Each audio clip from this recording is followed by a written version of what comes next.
This is my e-bike, which I bought from Kogan. It's called a Ferris 3. I'll have to zoom in and have a look at it.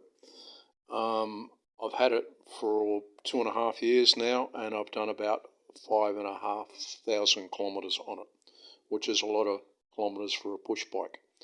The reason I'm doing this video is a friend of mine named Michael said I need to send him photos of the bike.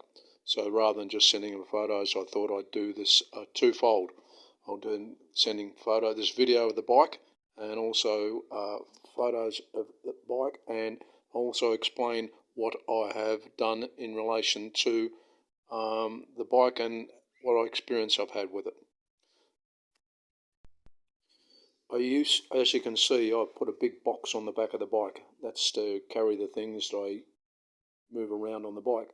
Also, there's a little red box underneath the seat, which is a toolkit, and there's a red thing on the handlebars. The thing on the handlebars is a holder for my mobile phone. I'll see if I can take another photo a little bit later on, so you can see how I use the mobile phone. And what I use that for is what's this coming up next, which is, you can see I'm riding along and I'm recording video and also audio. The audio I've got blanked out at the moment. So I use that to record when I'm moving along. I not only do that, I also record everywhere I've been, and also I pick up Wi-Fi's, various Wi-Fi hotspots when I'm riding along as well. So I record 3 things as I'm going along. The bike was ordered, or was dispatched, on the 29th of September 2019.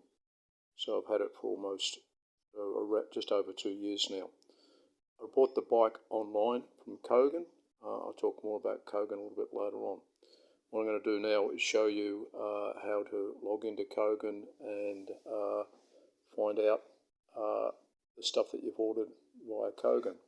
And the reason I'm doing that is so that you can see how long I've had the bike and what the specifications of the bike were.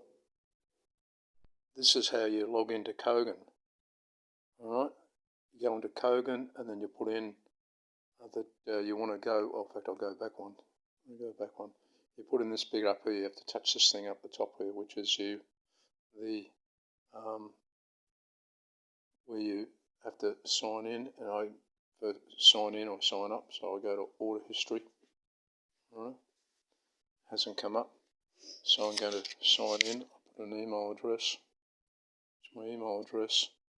Continue. Alright, ask for a password.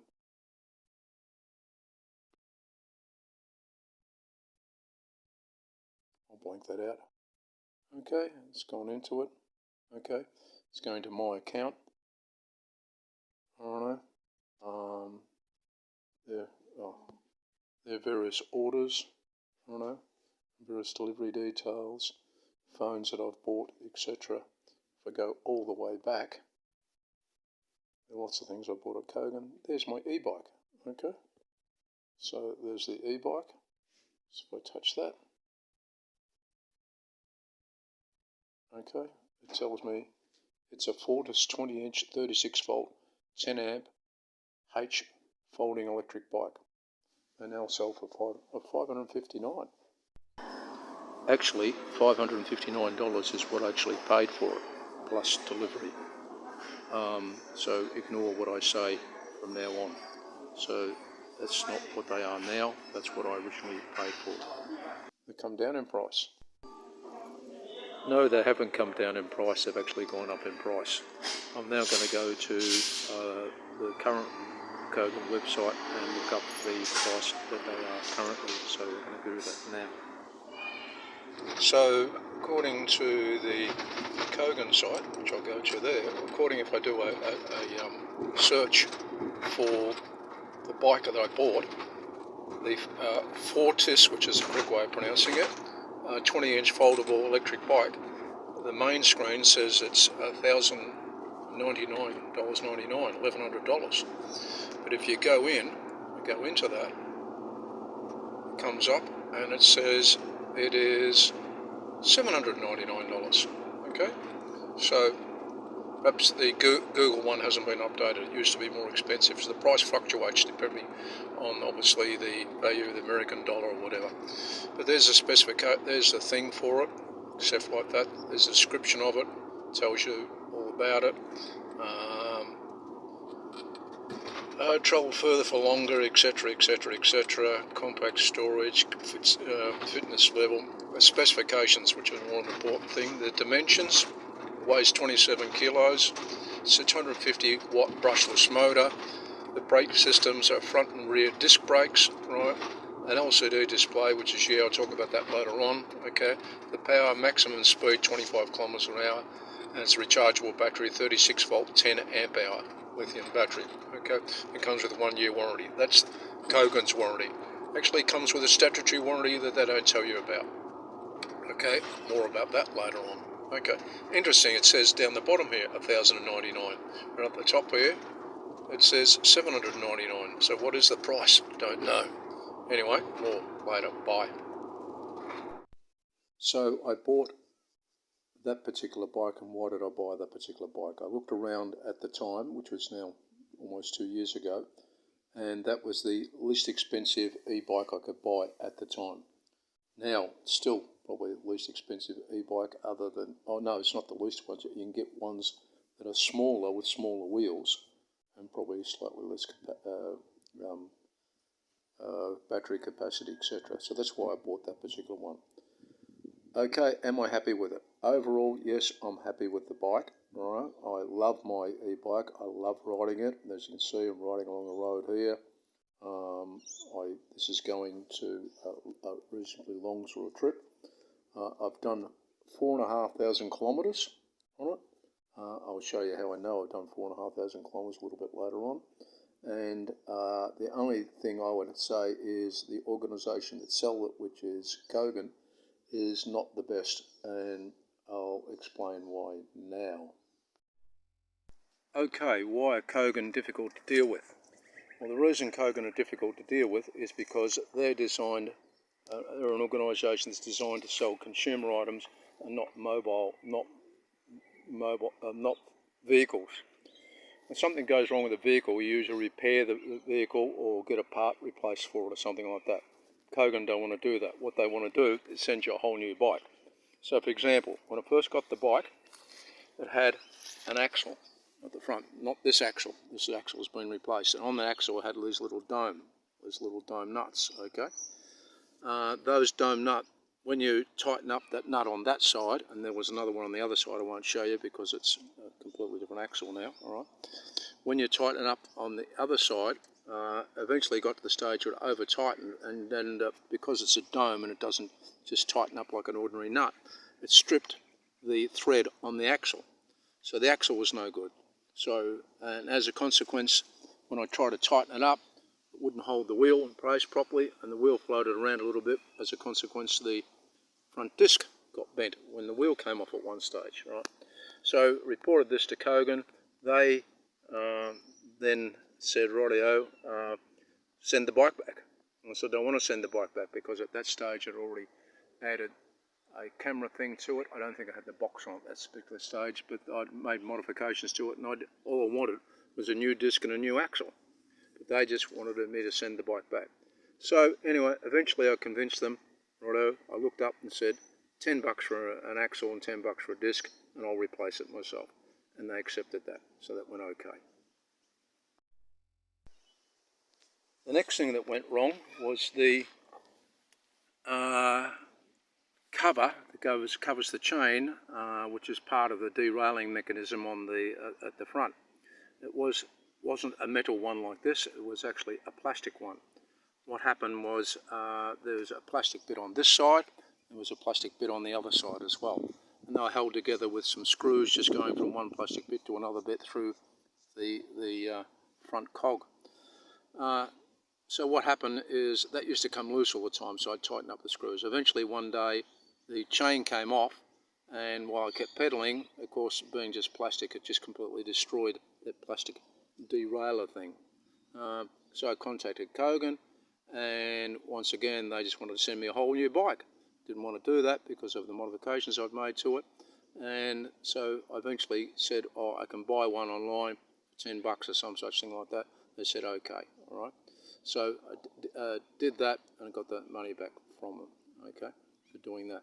So So that's another thing happened. Just by the way, another little thing, when I first got the bike, this battery, the battery would shake the derailleur and make a rattling noise. So to stop that happening, I just put a piece of wood in there. All right, stops it rattling. All right. Other than that, the battery would be rattling all the time, and probably the connection would have busted. One other little modification I've made to the bike as well. It seems behind. Well, I'll just go around the other side so you can see it. Underneath there is the controller. The controller for the motor and the electronics and stuff like that. And at the front of that is where cables go into that controller. If you had just left it like that and in the rain, I'm sure water would eventually enter the controller, and unless it's waterproof some way, short-circuited or some such thing. Anyway, as a consequence of that, I just got, this is just a little bit of plastic from a milk carton. I've just put that on there. There's a bar, you can probably see it underneath there. It just holds it in place. Right, where am I? You can see it sort of roughly there. Okay. So that's so that the if the bike falls down or something like that, the chain doesn't go into the ground. All right. Anyway, so I modified that as well. So that's the other problem I had. Okay. The next thing that went wrong with the bike was that there was a squeaky noise. I found that when I was riding along, when I was pushing on the left-hand pedal, that one, right, there was a squeaky noise, and I thought it was the pedal, so I oiled the pedal, still squeaked, regardless of what I did. I eventually traced it down that when I was holding the handlebars and I was pushing hard, I get the squeaky noise. But I wasn't holding the handlebars, and I didn't get the squeaky noise. Turned out there was something wrong in the mechanism here, which is the mechanism which is used to fold down the front handlebars, right, so that it takes up less space when you're putting it in a car or something like that. By the way, this little device here, this little plastic thing, when it first came, there was nothing in the manual that said what that was for. I can see that goes across and locks in place, so that this can't come down. So I now have that in place. I didn't have it in place for the first months I had the bike, but anyway, you pull this down and the handlebar folds down, as you can see, all right, revealing inside what's normally on a normal bike. But this is where the head stem goes down and holds in the and where the handlebars mechanism connects. That particular part there had actually cracked.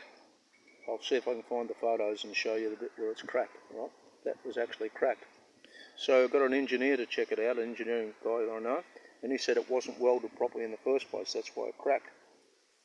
Told Kogan about it. They said at that stage the bike was out of warranty and it was fair wear and tear. I said no, this is a safety issue, and also it's it comes under statutory warranty. They didn't want to believe that, but anyway, the long and the short of it is, I'll discuss statutory warranties again later on if I get a chance, that they came to the party and paid the $80 to get that welded. Also at the same time, one of the pedals had collapsed, right, and they paid for a new pedal as well. So, but that was a lot of hassle doing that. I'll show you some of the documentation to do with the hassle of doing that. That's it. Additional little problem I had with the bike is with the headlight itself. The headlight, it's just plastic. It had a little plastic thing that went from the headlight down onto that particular bolt to hold it in place. Unfortunately that cracked, and the reason that cracked is because I have, of course, this big box on the back of it. And when I fold the bike in half, which is the case there, and put it in the back of the car, that big box goes round, because the bike folds in half, and hits that headlight and busted off the headlight. So rather than buying a whole new headlight, I just got a block of wood, shoved the wood inside there, siliconed it all the way up, and that's held it in place for quite a while, and that works okay. So you need to be innovative to be able to fix these things. You operate the bike by putting in a key into the battery pack and then turning it to the on position. Then on the handlebars there's the digital LCD display controller. You then hold your finger on the middle button, which I'm doing now, and when you do that, display comes on. Various things appear on the display. Right? One of the things you'll see on the display straight away is that's 5,510 kilometres. So I've done over 5,500 kilometres on the bike. If you press the button in the middle after you've been riding for a while, it switches to show the trip miles, how far you've done on that trip. I've done nothing. You press it again, and then shows you the time limit on how long you've been riding from the time you first switched that controller on. If I press it again, it goes to an error code which I've never used. All right? So that's back to where you are again. Another thing you can do is if you press the button, this button at the top, you'll notice the number 1 there. That's the pedal assist. Pedal assist is how much the electric motor assists when you're pedaling. So the higher the number, the more it assists. If you press that, it jumps to 2, 3, 4, 5. I have it on 5 basically all the time, right? Except if I want to go very, really slow, I might put it down to 1. Obviously pressing this one goes down. You can turn it to thing or turn it to 0, which means you're not getting any pedal assist at all. You're pedaling. And this bike is very, very hard to pedal when it's on 0. For 2 reasons. I think one, because the bike itself is so heavy, and the second reason, the motor seems to be engaged even when the power is no power going to it, so you're pushing against the motor a bit soon. Okay. The other thing is if you press the middle button and up button at the same time, I'll see if I can do it. It's currently showing the speed there, as you can see. It's a 0. I press that. Now it changes to average speed. If I press it again, alright, so if you're doing a trip and you want to know what your average speed is, you can do that. Press it again. I press the top one, I'll notice that little thing came on. That's just the headlight. The headlight's actually come on. See, that's how you turn the headlight on. That's pressing the top one only. I'll do that again. Press the top one only. Hold it. Press it and hold it. It goes off. Okay. But it's on average speed. Press the 2 buttons together. And now it's on maximum speed. It's all showing 0 because I'm not riding, of course. There are other functions you can use on this controller by holding down the middle button and the down bottom button at the same time, and it goes into some sort of a setup function where you can set up various other options like the maximum speed you can do and things like that. Another thing that happened to the bike, if you notice that this handlebar compared with that handlebar is a slightly different shape. Well, not a handlebar, brake controller. The reason that they're a different shape is I had to buy a new one because the cable that was going into it, actually because of all the cabling going around here and the thing going up and down and the head stem going up and down all the time, actually frayed and came out and busted. I thought that was sort of fair wear and tear, so I bought a new set of handle things. Those electrical cables coming out of the brake levers are used to cut off the electric motor regardless of whether you're pedaling or not.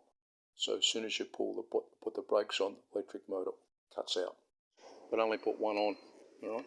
It took me a long while to work out how to wire it in, and I had to rewire that in. And you'll notice there's a cable going round there, and it goes round there somewhere and goes into down here somewhere.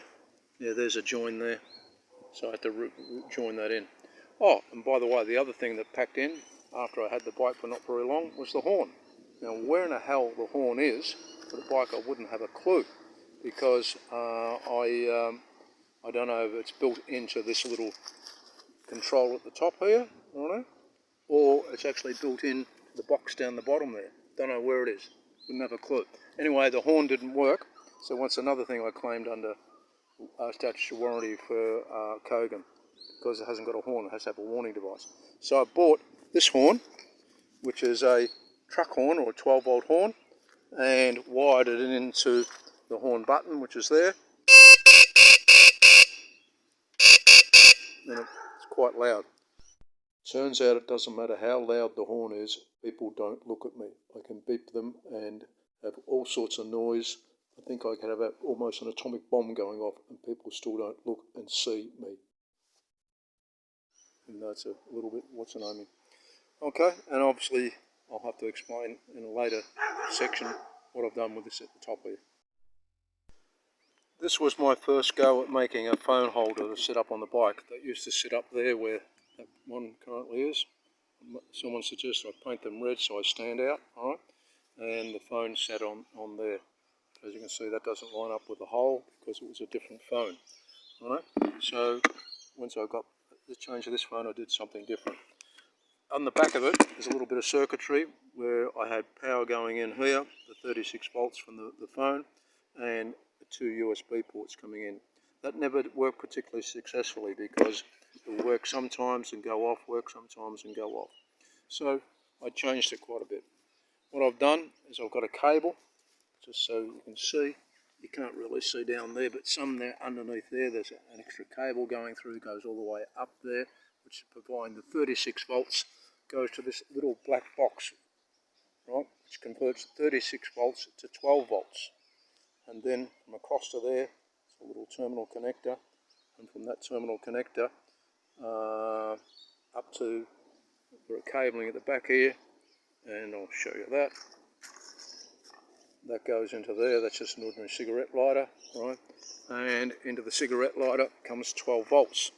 To run the bike, obviously then to run the phone, obviously this is just a normal cigarette lighter, just goes into there, cable comes out, runs around, and it goes to that, and that plugs into the side of the phone.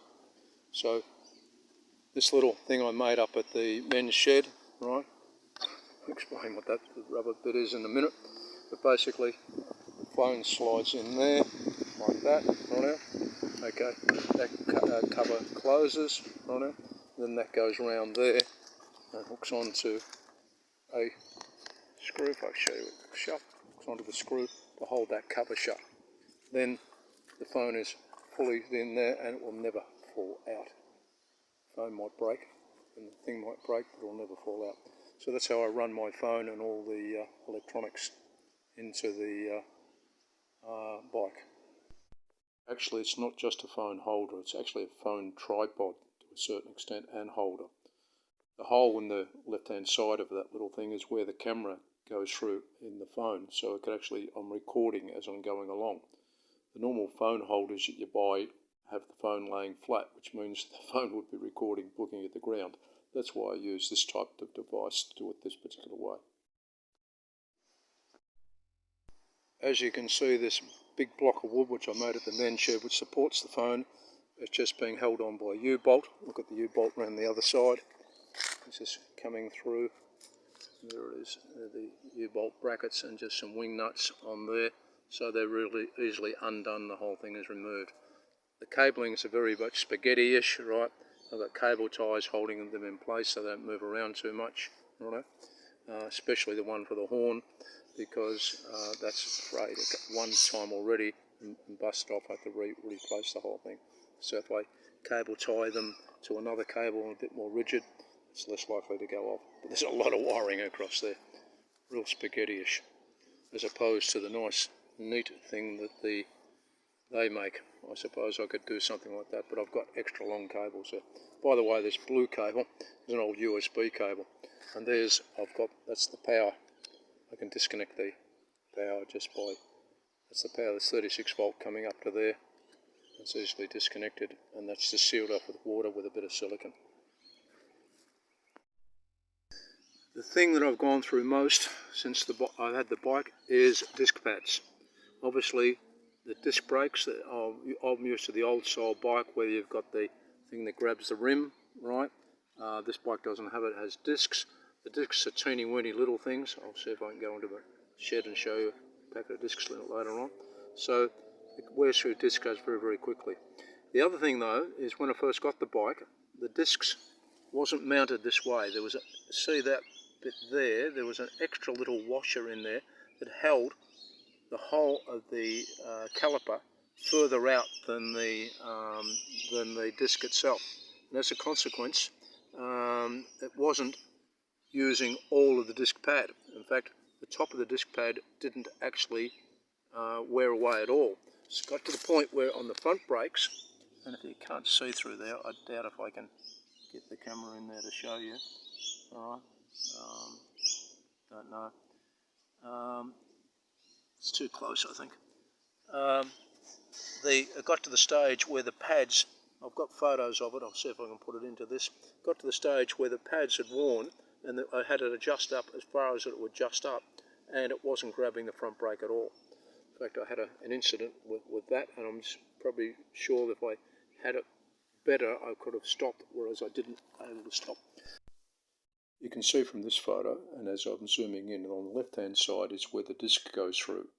On the right-hand side are the pads themselves. The pads are actually touching, so no matter how much you tighten, adjust them up, they're not going to actually grab the disc at all. It's just going to spin inside the slot on the left-hand side. So this is actually a fault, which is a real safety issue. To adjust the brakes, there's multiple levers of adjusting the brakes, but there's a little grub screw in there, all right, where you unscrew that out, and then you have to go around the other side.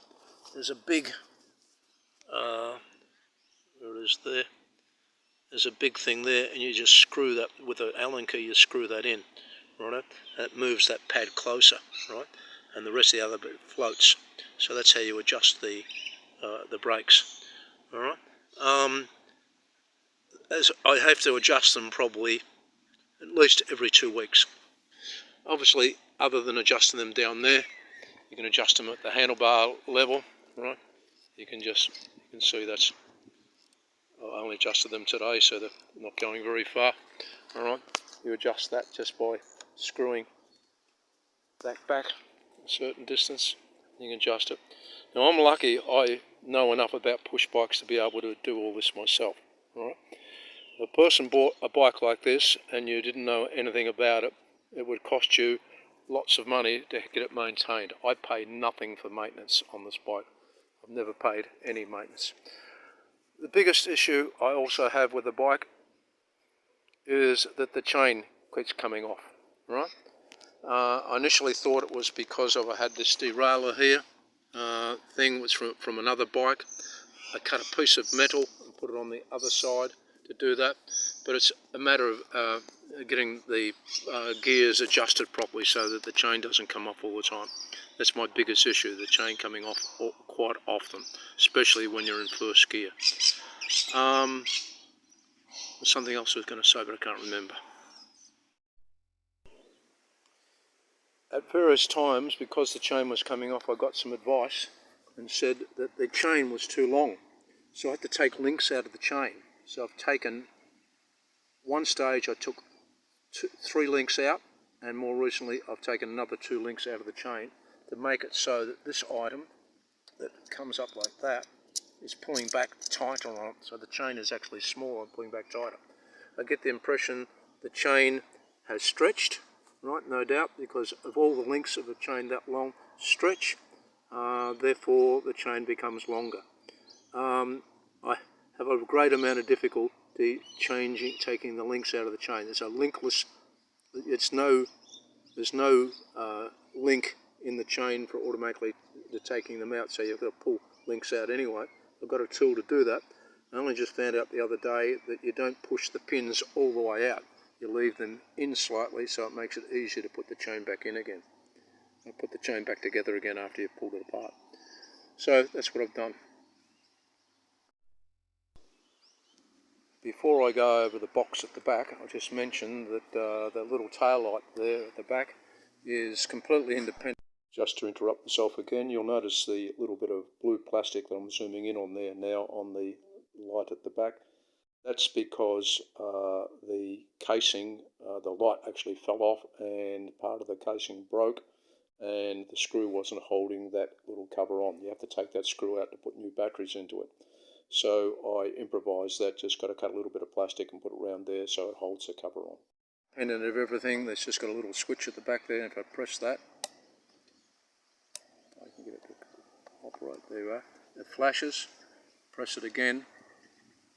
Stays on constantly, right, press it again, goes off. You'll notice this big hunk of material, can't have enough reflectors at the back.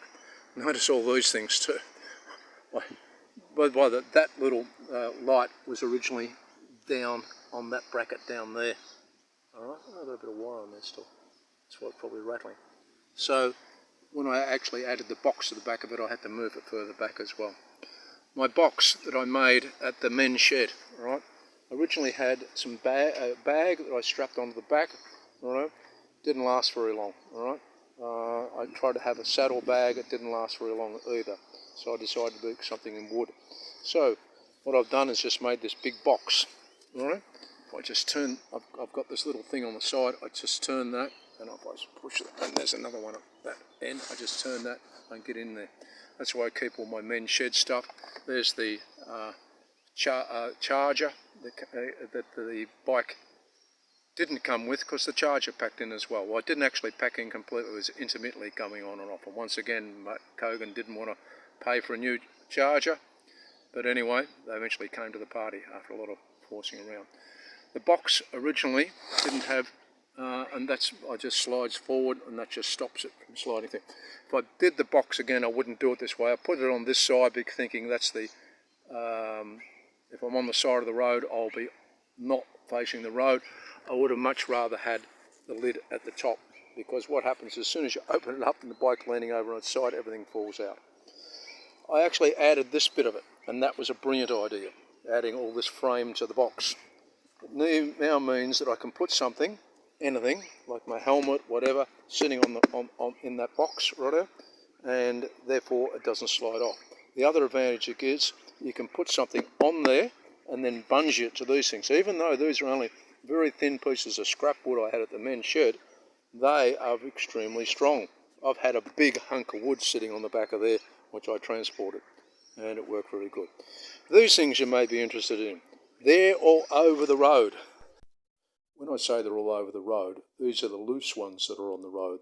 They need to be tarred down into the road, but for some reason or other, with the cars going off them, they come out of the tar, and I quite often find them in the gutters of the road, or the gutters beside the road. So I pick them up rather than just getting them laying on the road and being dangerously picked up to other cars. They're the reflectors that are on the road everywhere, and as a consequence I find them on the road. And I bolted one on that side, I bolted one on that side, and I realised if I keep on bolting these on, they're going to be too heavy. So I eventually broke out the reflector part of it and put the reflector part in it. There's some there, some there. That's another reflector I found laying around somewhere. And then somebody at the men's shed gave me this reflective strip. I put that on just in case at night. There's another reflector there, a yellow one, another reflector over there, a red one. Okay. So that's the box sitting on the back. When I originally put the box on the back, it only had a very, very thin screws holding it in place. I decided to change that and went for much, much bigger screws. There's the screws, the bolts that are holding it down. So all that is there's a whole, this part of the mechanism here sitting underneath here, is sitting in the frame of the pack rack, so it can't slide back and forth, right? And then that bolt just bolts it down and holds it in place, and there's another one on the other side as well. That's what I originally had, a teeny-weeny little bolt. That does next to nothing. Well, I held it for a while, that teeny little bolt. Another thing is that the mudguard used to rattle all the time. Once again, I fixed that just by jamming a piece of wood in between the pack rack and the mudguard, so it doesn't rattle anymore. Otherwise it rattles. So there were two things that rattle, the mudguard and the battery, right? So if you just get it as is new, you'll get those rattles, but they're easily fixed. All right. Here's another little part you may have noticed when I've been going back and forth with these videos. This is a front derailleur, all right? This bike doesn't have a front derailleur. It doesn't have two cogs on the front. If I did have two cogs on the front, it wouldn't have been any benefit anyway, because I can only have a smaller one, not a bigger one. I need a bigger one. Having such small wheels, it needs a much bigger front cog to get the gearing up high enough to be able to go, faster going down hills. All right. More issue about that later on perhaps.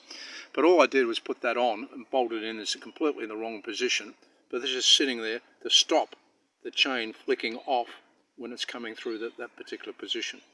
Doesn't do a very good job, because the chain mainly comes off at the lower position, especially if you're pedaling backwards. For example, I go backwards now, no, it's not going to come off. Right. It's not going to come off, but if it was in first gear, which it's not, it's in the higher gear, that chain would be pulling to the right hand side, and that would be pulling that way, and the chain would actually come off. Even sometimes pedaling forward, the chain comes off. The biggest problem with this bike at the moment is the chain coming off all the time. and obviously it's pedal assist, which means the only way the motor gets going is if the chain's on.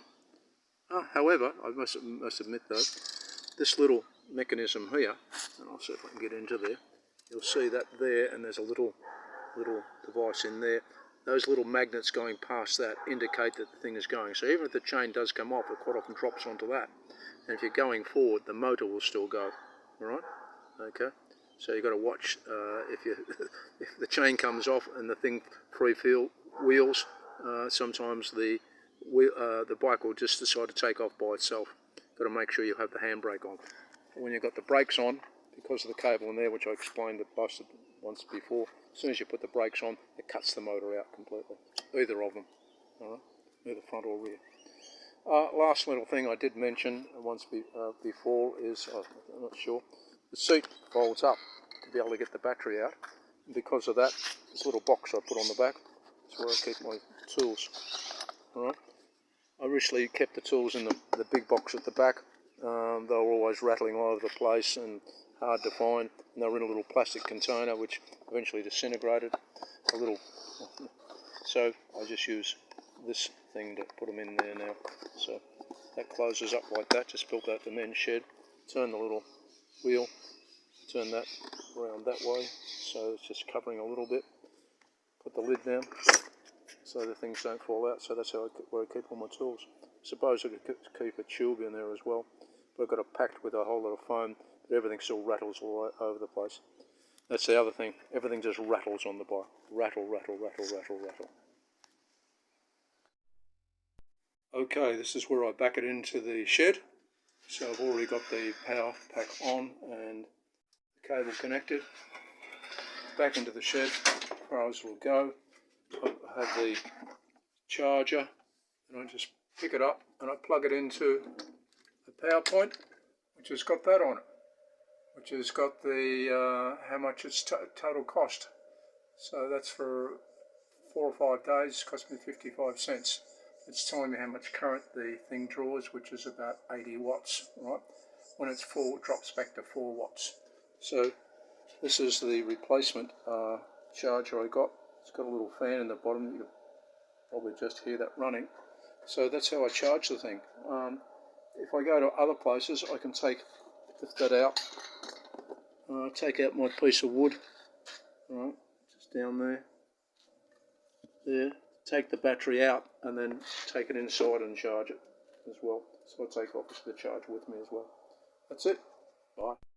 What I'm trying to say there is you can take the battery out of the bike and take it inside the house or into somewhere else and charge it independently without it having been on the bike.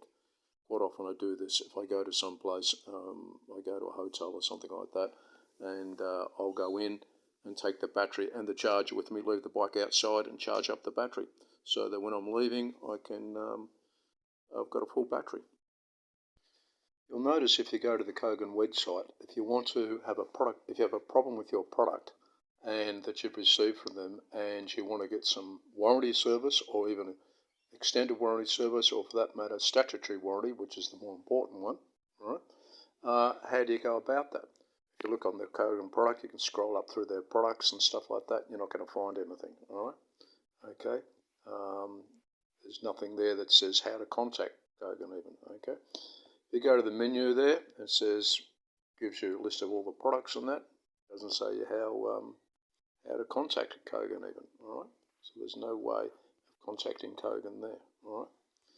The way to do it, which I found, by the way, I'll just go back in that again, is actually to use the login thing. So if you haven't got an account with Kogan, I don't know how you do it, but anyway, I logged in and then showed the product, and from there went in and said there's a problem with my product. Even then, you've got to go through multiple steps to be able to actually complain to them. And then when you do, you get emails from them, and you'll look at the next section that I talk about the emails I get from Kogan. After finally being able to contact Kogan and then reporting that you've got a fault with your product, and then going back and forth a few times and sending them photos, etc. like that, eventually you'll get to a situation you get an email like this. I'll just read out this one. It says, "Hi Jeff, thanks for your email with the attached photos. I'm very sorry to hear about the issue you encountered with your product, and for the inconvenience this may have caused. Allow me to advise. Unfortunately, the warranty period for this product has lapsed, as it appears that this issue cannot be repaired. We're not able to provide warranty service in this instant. I apologise deeply again, and I am unable to be of further assistance under the circumstances. However, if you can provide me with an extended warranty on this product, please send it through. If you have any further questions or concerns at all, please feel free to contact me at any time. We'll be happy to assist. Yours kindly regards, Casper J, which seems to be pretty much a standard letter that they normally send out. I sometimes wonder if it's actually sent out by a person or actually sent out by a computer. I'm not sure. Anyway, the net effect of this thing, even though they said it's not covered under warranty, I was claiming under a statutory warranty, and eventually, after many emails, and I think I could go back and see the emails there, many emails, many emails to Kogan, they eventually acknowledged that it was covered under a statutory warranty and they would come good with it. All right. Explain what a statutory warranty is. A statutory warranty is whereby the product has to be fit for purpose. For example, in the particular case, I was saying that the battery charger wasn't working. So they said, oh, it's more than 12 months old, it's out of warranty. Too bad. And I'm saying, I expect a battery charger to last a lot longer than 12 months. I expect it to last 4 or 5 years. Right? It didn't. They didn't even want to give me another battery charger. I sourced one on the internet, and they said I asked them to source one on the internet. They said they couldn't get one. I found one. It was quite okay. They then eventually got to the stage where they paid me for the one that I bought. All right. I also went a little bit further and said, you're causing me a whole lot of hassle and inconvenience. I will charge you $1,000 for sourcing a new part on the internet. They didn't want to pay that, but they did pay me some money for my pain and suffering, if you want to call it that. Anyway, that's the way you've got to deal with an organisation like Kogan. Okay, so would I buy another bike again from Kogan? Would I buy the same bike again? Yes, I'd buy the bike again, but preferably I'd like to buy a bike from someone that it's a bit easier to deal with if something goes wrong. Why is my bike seem to have all these faults, and the YouTube reviews, I look at these things, these other bikes don't have the same faults I have. One of the reasons could possibly be because I've done 5,500 kilometres in a period of 2 years. Whereas these other ones, the most I could find one's done with a fat tube one, probably 1,000 kilometres. So they haven't done enough kilometres to wear the thing out. People would say, well, you get what you pay for, you pay less money, therefore you don't expect it to last long. I'm sorry, I don't agree with that situation. I believe that regardless of how much you pay, the product should be fit for purpose. In the case of the bike, you should be able to steer it and you should be able to stop it. There are two things that the bike didn't do. There was a crack in the steering, and had to be repaired, and the discs weren't installed properly, and eventually got to the stage where if you put the brakes on too hard, it wouldn't stop properly.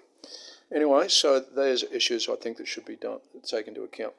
Another reason that I think perhaps that my bike doesn't last as long as these other people, other than me doing longer kilometres, is the type of riding I do. You can see there I'm riding along a beach. Okay, it's sandy along the beach, but that hasn't affected the bike whatsoever. But I do ride the bike a lot on footpaths. My daily commute is I go from home to a men's shed, which is about 6 kilometres, and most of the time I ride on a footpath, and part of it, when I leave my property and come back to my property, I go out the backyard, and I'll think if I can put some video in at this point, where it's quite bumpy and things shake the billio. Also, footpaths are a lot more bumpy than roads, okay? So that's possibly a reason that things don't last as long as on my bike. The more you shake it, the worse it gets, right? And things can go wrong. So that's about all I want to say about that so far. How much does it cost me? Well, the only thing I've had to actually pay that's worn out, because most of the stuff Kogan paid for me anyway, with the things that actually broke under a statutory warranty, is one rear tyre and quite a few disc pads. The disc pads, I bought an initial pair from a local bike shop and I paid about $7 for it. One pair. Now I buy them on the internet and I get it for about $3 or $4. I get half a dozen, 3 or 4 sets. As you can see up in the video up the top left hand corner, that's me going down a hill, and you can see on the footpath it is quite bumpy. That's probably why it doesn't last too long. Of course, the other cost is electricity. I started a spreadsheet a little while ago, and this records the meter that I have when I'm plugging it in to charge. You'll see that in the previous part of the video I did. That's the date in column A, the cost in column B, and in column D is the cost per day. You see 7 cents, 2 cents, 4 cents. It's cost you next to nothing to charge this thing. And by the way, that's it before I take into account the discount I get on my electricity. But it doesn't take into account the fact that you pay a daily electricity charge, which is about $1 a day. But if I wasn't riding the bike, I'd still be paying that $1 a day. This is the ride I do practically every day, coming out of my backyard into a reserve at the backyard property. And you'll notice as I start to ride along, a little bit of speed, it's quite bumpy. That's what probably gives the shock treatment to the bike. The camera is actually mounted in the little red thing that's on the handlebars. You probably saw previously in the video. It's not the camera, it's my mobile phone, and it gets jarred around quite a bit. And you can see it's probably one of the reasons that the bike doesn't last as long as some other ones that ride on roads all the time. So riding on this and riding on the footpath tends to wear out your bike.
Just to give this review some sort of a perspective, This Kogan bike is the first bike I've ever bought. Prior to that, I've always ridden a bike, and this is the bike I rode. It's a bike that was given to me by my uncle when I was about 12 years old, and I've had it ever since. The bike itself is over 70 years old.